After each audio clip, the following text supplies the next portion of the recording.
Okay, we are in Niddah, and we are in Vav Yud Aleph. A girl who produced two hairs can either perform Chalitza or Yibum, or she is obligated in all of the commandments stated in the Torah.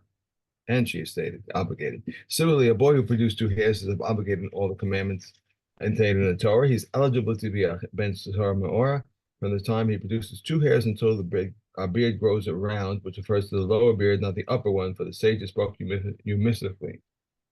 A girl who produced two hairs cannot perform Misum, or Rabbi Yehuda says, until the black appears abundant. Two hairs that are stated above the red cow. I'm sorry. Wow. Two hairs that are stated regarding the red cow, regarding Tsaris and afflictions of those elsewhere, must be long enough to bend their top to the top of the root. These are the words of Rishmael. Reb Elazar says long enough to be caught by a fingernail. Reb Akiva says long enough to be moved with scissors. A woman who finds a stain is impaired, and she must be concerned for Siva. These are the words of Ramea, and the Chachamim say stains are not subject to concern for Ziva. Okay. Yeah. Okay, Yodalid.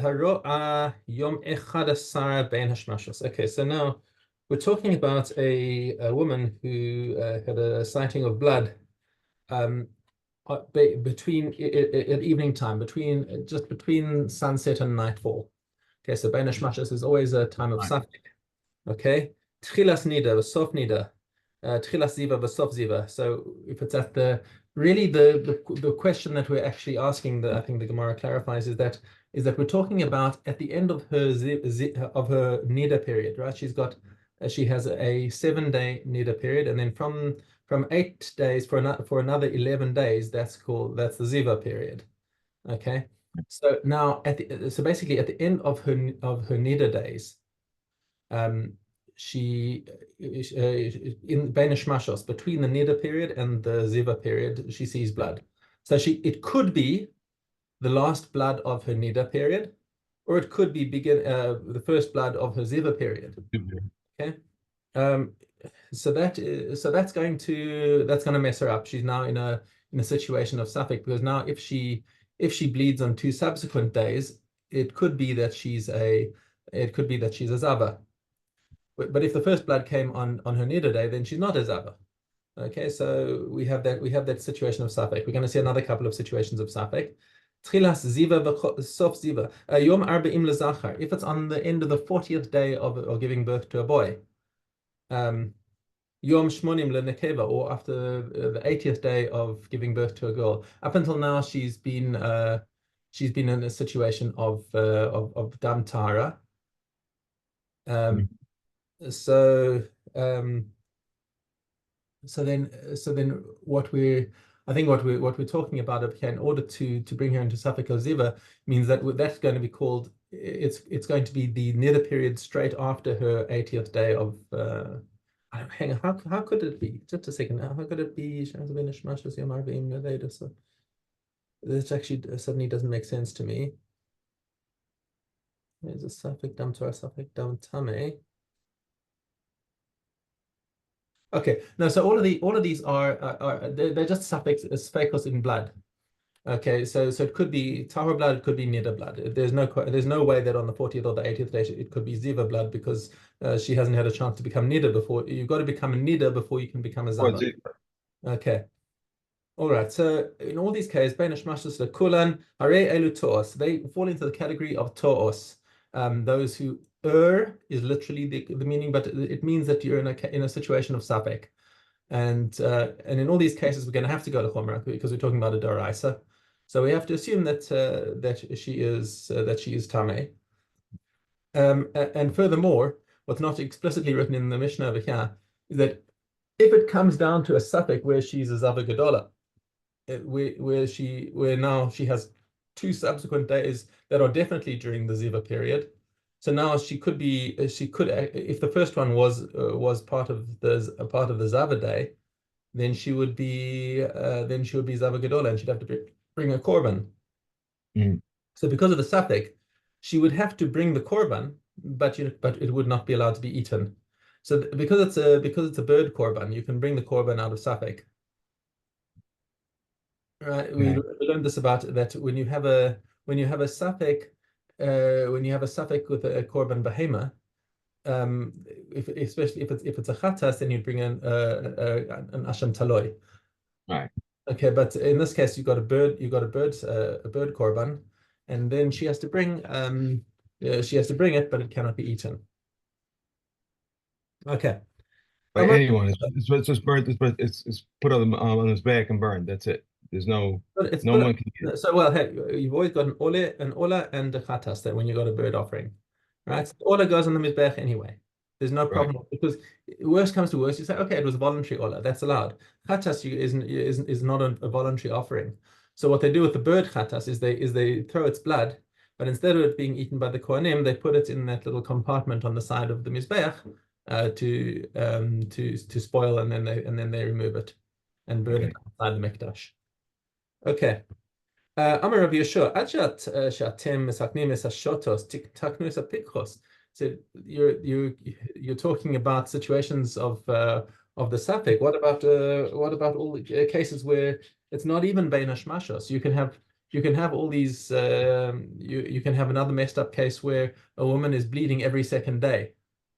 The Gemara explains. So it's like if she bleeds one day, is clean one day, bleeds one day, clean one day. So she starts out in her niddah period, and we don't care how much she bleeds during her niddah period because she can bleed right up until sunset on the seventh day, and she goes to mikveh that night.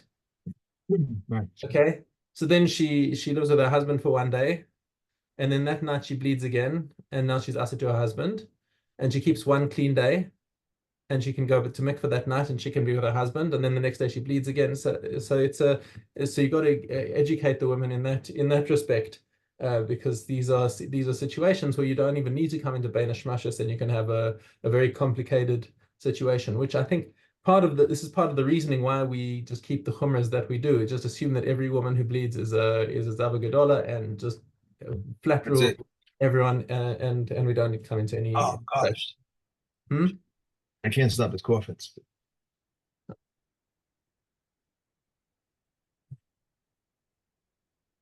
Time for a Okay. simultaneous. Okay.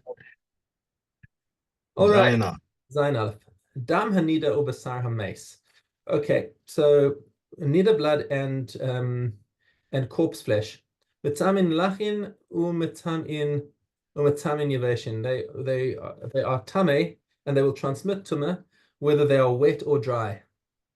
Aval hazov, but if male emission or vahania, and what is nia?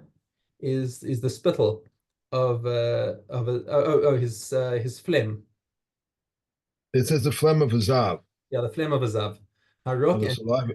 spittle, Saliva. sheretz and nevela and shikva zera and semen. Metamin lachin avain metamin yaveshin. But they are dry, they no longer transmit tumah. אם יכולים להישארוס ולחזור כמו שהן, if you could wet them and they would return to their original state, metamin lachin umetamin yaveshin, and they would then they would be metame even if they're dry. If just by adding water they would be returned to their state. Bekama he shiriasan, and how much would you have to soak them? But poshin me'esleis, if you left them in lukewarm water for 24 hours. Rabbi Yossi Omer basar hameis yavesh, is that corpse flesh is dry. So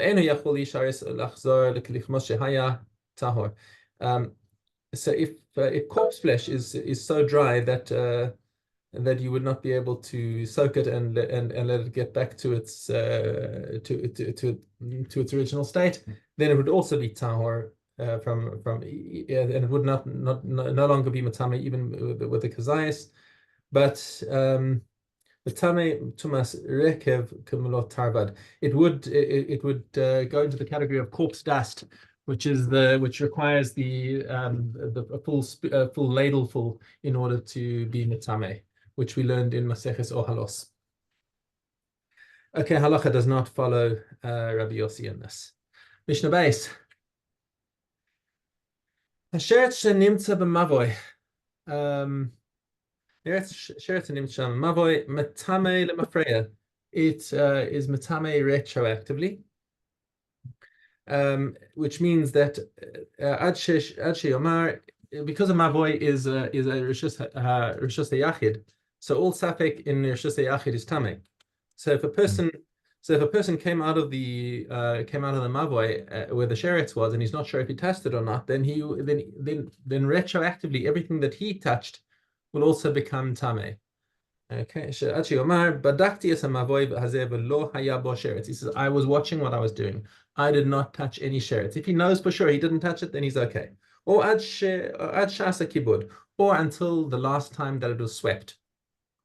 So that's how long you have to go back to suspect that somebody touched the dead sheretz that was found there. Also, if you find a stone on a stain on some cloth. Metame lemafreya. It's metame backwards. This stain obviously is from Niddah.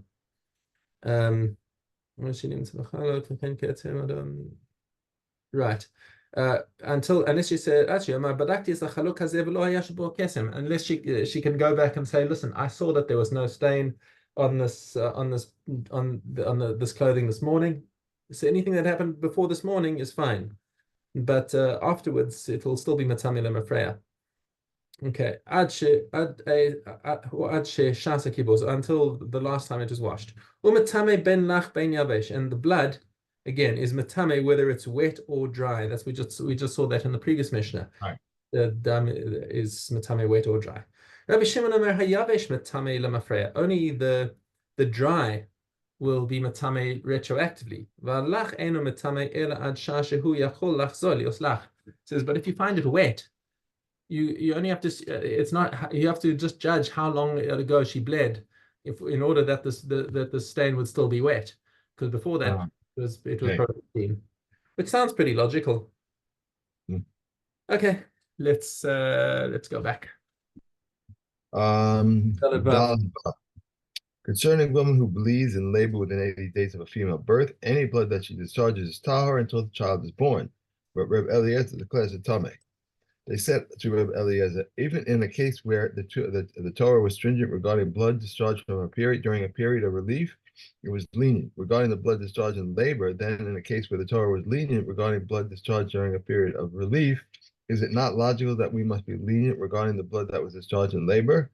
Reb Eliezer replied, it is sufficient for the derived law to be the same as the source law.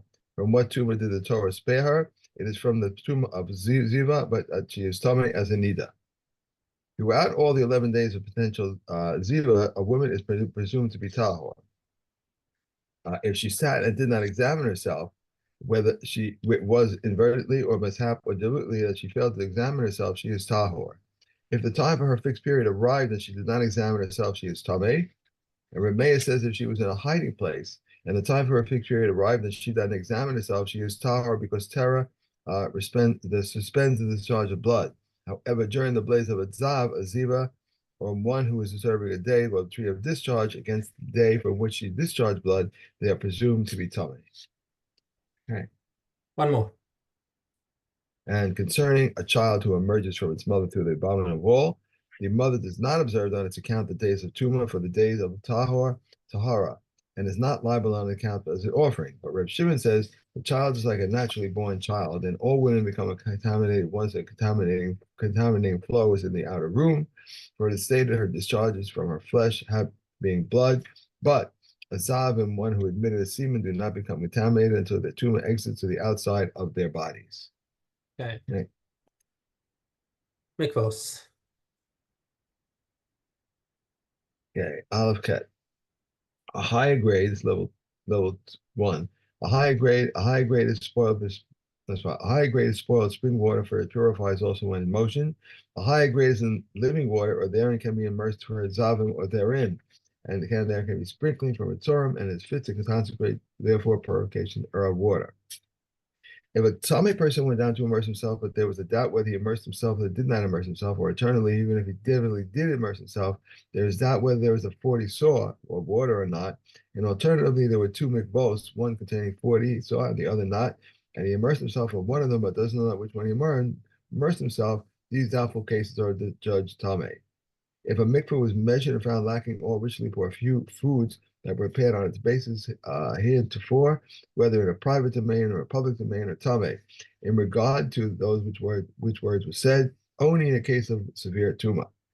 But in the case of mild tumah, for instance, one who has tamei foods who drank tamei liquids, or one who has head and greater part of his body entered into drawn water, or 3 lugim of drawn water fell over his head and a greater part of his body, if he went down to immerse himself, but there is doubt whether he immersed himself or did not immerse himself, or eternally, even if he did immerse himself, there is doubt whether there were 40 saw of water or not. Alternatively, there were 2 mikvahs, one containing 40 saw, the other not, and he immersed himself in one of them, but does not know which one in which one. These doubtful cases the judge tahor. Reb Joseph declares in Tomei, and Reb Doshi says, anything that is a chazaka or tumah is forever in a disqualified state until it is known that it became tahor. However, a doubtful case of whether it became tamei or whether he caused tumah is a judge firm's tahor. Okay. Okay. And we are on to Megayim. Time. Okay, Vav. Said Reb Shimon, when is this true? When it exactly the size of a lentil. If it was larger than a lentil, the area is a symptom of expansion for the inner layer, and for the outer one is tamei. If it contains a dull white blemish smaller than a lentil, it is a symptom of expansion for the inner one, but not for the outer one. There are 24 extremities on the body that do not become tummy because of mikya. The tips of the fingers and toes, the tips of the ears, the tips of the nose, the tips of the body, and a woman's nipples. Reb Yehudi says a man's nipple as well. Reb Eliyah says also warts, hanging skin do not become tummy because of mikya.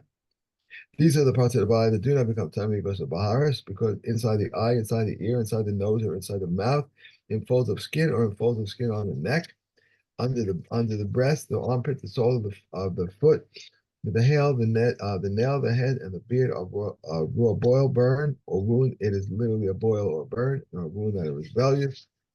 The above mentioned parts of the body do not become tummy because of the gayim, nor do they become combined with nagayim, nor does the nega spread upon them, nor do they become tummy because of mikya, nor do they prevent him from having the state of turning one completely white. If the head and beard became bald, or if the boil, burn, and wound developed a scab, they became tummy because of the gayim, but they are not combined with the gayim, and nega cannot spread onto them, and they do not become tummy because of mikya, but they prevent the state of someone who turns completely white. The head and the beard, before they have grown hair, and hanging skin on the head and on the beard are judged like skin on the body. Okay. Okay, Bechoros. Okay, Vos Dalet. Its nose is punctured, notched, or slit, or its lips is punctured, not or slit, or its front teeth are notched or worn down, or its back teeth are uprooted, or Canina Ben Antigone says we do not examine behind the molars nor the molars themselves. The sheath of the male organ is notched, or the Gentiles are female and consecrated animals. The tail is notched in the bone, but not in the joint, or if the tip of the tail was exposed to the bone, or if there was a finger's breadth of flesh between the joints or the tail. If it does have testicles, if it does not have testicles, it only has one testicle, where Mishna says if it has 2 pouches, it only has 2 testicles. If it only has 1 pouch, it has 1 testicle.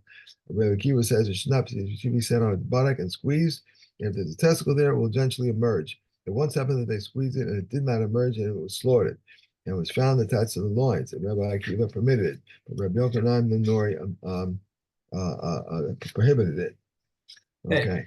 I'm gonna have to head off to Shachris at this point, so let's. Okay, I'll finish getting in Shabbos, so that's good. Okay. Have a great day. I'll see you tomorrow, Mr. Chairman. Yeah. Bye. Thank you.